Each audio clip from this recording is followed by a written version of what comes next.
Good evening, everybody, and welcome to Coast News. Today I want to speak to you about a post on Facebook which a friend of mine sent me, today. The post is by a Ukrainian called Miroslav Gai. So, let's start. The post is in Russian on the left. Unfortunately, since I don't speak Russian, I had to translate it and had to use Google with the help of some of my friends. So the translation might not be 100% accurate. So this was posted on Facebook on the 4th of April 2019. So I read it. I was born in Soviet maternity hospital, 5th of January 1982. My note. I was held separately from my mother because I was born premature. My mother was pushed by somebody in public transport. I did not eat. Nurses did not look after us as they should. Did not change diapers. Because of urine, my skin peeled off. Mother was told that I died.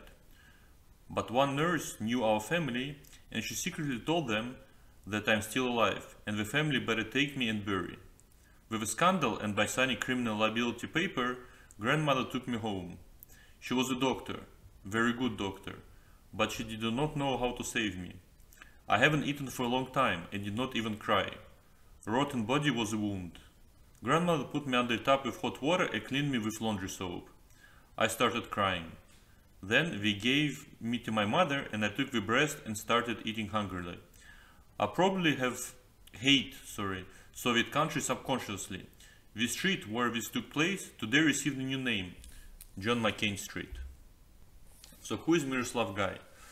Well, he is an actor, TV anchor, war reporter, reserve officer and a blogger who currently lives in Kiev, Ukraine. He has over 53,800 subscribers on Facebook, and of course he's a pro-President Poroshenko blogger. Here you can see some of the comments on Facebook to his post. I'll just read the English translation. Probably every Ukrainian patriot has a child story like this. Premature birth, unlucky fall head down from a bicycle, punishing psychology. Next post. Unfortunately, the brain died. The same for those who are reading this. This reminds me of a joke. Nurse, maybe we go to the intensive care unit. No, the doctor said to the morgue. So we go to the morgue. Next post. Your child is still alive. Take him and bury. It's an A+ comment. The author drinks even more than the Ukrainian president. Next post. And she secretly told them that I'm still alive and the family better take me and bury. The nurse was right. Next post. Yes, this is how it was during the totalitarian USSR. Me too. Then I was born, I was taken to a concentration camp and my parents were executed. Me too. I was executed later. But that's another story. So below you'll find my opinion. It's my personal opinion and I do not want to harm anybody. Well, Miroslav was born in the USSR. His parents lived during the USSR. So by writing this post, in my opinion, he's completely misrepresenting what USSR was about. There was free healthcare, free education. During USSR, there were a lot of good things also. I have a lot of friends who are Russian, and when I speak to them, a lot of people tell me that USSR wasn't as bad as now the West, including ex-Soviet republics, are trying to show it.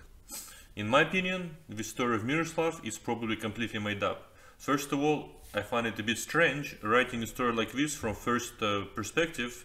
When he says I, obviously he doesn't remember anything, it was a story told to him. I do find it possible that something bad might have happened to him in the hospital, premature birth, something like this, but I think that the story is still exaggerated. I think he's just creating hype by this publication on Facebook.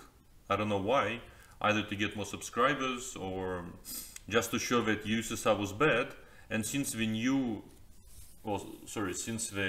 current president, he's pro-Western, and the contender in the presidential run-up is shown on Ukrainian TV as being pro-Russian and controlled by Kremlin, maybe he's trying to show people that everything to do with Russia, which was part of the ex-USSR, is bad.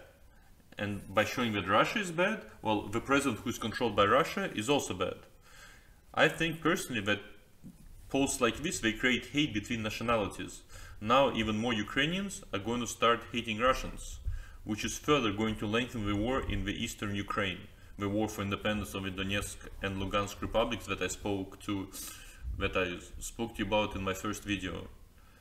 And this post also brainwashes younger generation, those who were born after the fall of the USSR and those who do not know how life was during the USSR.